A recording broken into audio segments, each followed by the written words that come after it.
మీ జీవితంలో ఉన్నటువంటి స్త్రీ మీ భాగస్వామిని తప్ప ఇతరుల యొక్క భాగస్వామిని ఎన్నడూ కూడా కామవాంఛతో చూడటం అనేది మహాపాతకం, పరమ పాతకం. అది దోషాన్ని, దారిద్ర్యాన్ని కలగజేస్తుంది. అటువంటి పనులకి ఎప్పుడూ గురి కాకండి.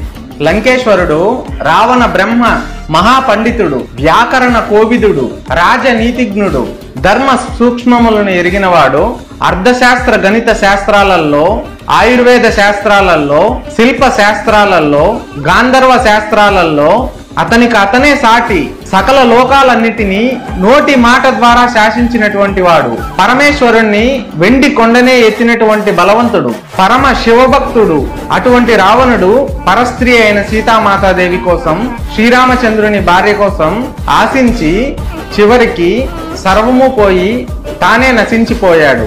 కాబట్టి ఎంత పెద్ద బలవంతుడైనను, ఎంత చిన్న బలహీనుడైనను పరుల యొక్క స్త్రీని, అంటే ఇతరుల యొక్క భార్యని కామవాంఛతో కోరుకోవడం, వారి పట్ల చెడుగా ప్రవర్తించడం, ఇటువంటి ధోరణిలో వెళితే మటుకు వారి జీవితం అనేది ధ్వంసం అయిపోతుంది.